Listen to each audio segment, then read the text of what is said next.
Welcome to this explainer. Today, we're going to unpack the SAP Cloud Application Programming Model, or CAP for short, to help you make some critical architectural choices and really master application security. Whether you're totally new to the SAP ecosystem or you're just looking to fine-tune your development strategy, understanding the foundation of CAP is absolutely essential for building modern enterprise software. So let's jump right in. It's literally the ultimate developer dilemma when you enter the SAP world, right? You want to build enterprise apps, but do you go with the rapid agility of Node.js, or do you rely on the heavy-duty resilience of Java?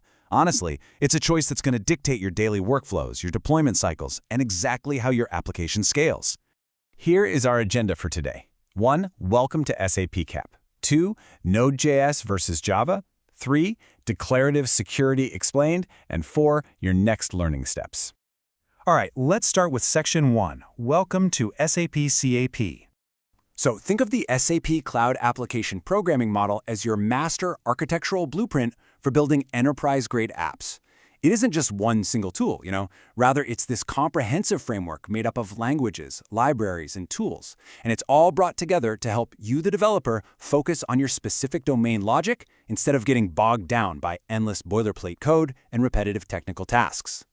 The real beauty of this blueprint is that no matter what you're actually building, you get these consistent core components right out of the box. We're talking reusable logic and native SAP HANA integration. At the very heart of this is CDS, or Core Data Services. CDS allows you to model your data and define your services in a highly structured, database-agnostic way. Basically, you write the definitions once, and the CAP framework ensures it all integrates flawlessly, especially with powerful databases like SAP HANA. Moving on to Section 2, Node.js versus Java. Now, here we have a classic head-to-head. On one hand, Node.js offers rapid development and a super lightweight footprint, which is just perfect for cloud-native apps. Java, on the flip side, brings high performance, multi-threading, and strict type safety for those massive enterprise landscapes.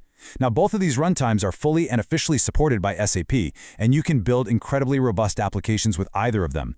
But the actual day-to-day experience of using them is quite different. Node.js is heavily favored for its simplicity because it relies on JavaScript, making it very approachable. Java is more of a trusted titan in the enterprise world, bringing those strict object-oriented structures that are completely ideal when you're dealing with complex, long-term architectural governance. This decision matrix really puts things into perspective. If you're a beginner or maybe a startup, prioritizing sheer speed, Node.js is definitely your clear winner. With Node, you get these incredibly fast build and deployment cycles. You can use tools like CDS Watch for hot reloading, which literally makes prototyping a breeze. It's absolutely fantastic for API gateways or Fiori-based apps. But if you have existing Java infrastructure and heavy workloads, Java is the way to go for sure.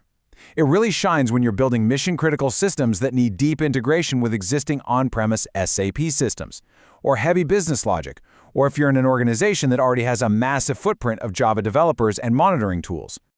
Okay, let's pivot to Section 3, Declarative Security Explained. So once you've picked your runtime, you actually have to secure the application. And I want to point out a pretty severe warning straight from the CAP documentation. By default, CDS services have zero access control. Without explicit authorization modeling, any authenticated user has access to all your entities. It's really important to grasp the difference here between authentication and authorization.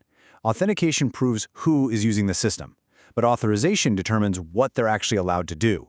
And in CAP, unless you specifically tell the system otherwise, anyone who gets past the front door can just wander into any room they want. But here's the really cool part. Instead of writing lines and lines of fragile, error-prone custom security code, which is the old way of doing things, CAP uses declarative access control. That means you simply tag an entity with a short annotation, like @read-only, to lock it down globally. This is a massive paradigm shift. You don't have to embed your security logic deep inside your application code where it could easily be bypassed or accidentally broken during a routine update. By placing static access control annotations directly onto your CDS models, the CAP framework's generic service providers enforce these rules automatically for every single user. And what if you have a service that's strictly for internal use and shouldn't be exposed to any external clients at all? Well, you just use the @protocol=none annotation, and the framework handles the rest of it. This completely shuts off external HTTP or OData access, ensuring the service can only ever be triggered internally by your own application. It's incredibly simple to set up, but remarkably secure. Beyond those static tags, CAP lets you seamlessly layer your security with role-based access control tied to user administrators and even instance-based control that filters down to highly specific user criteria. For example, using annotations like @requires, you can lock down an entire service so that only users mapped to an admin role can even view it. Or, with instance-based authorization, you can ensure that a manager only ever sees the data for their specific department and literally no one else's. The framework just parses these declarations and automatically injects the necessary filter conditions right into your database queries. And finally, Section 4, your next learning steps. Now that you've seen the power of CAP's architecture and the elegance of its security, let's map out how you can actually master it.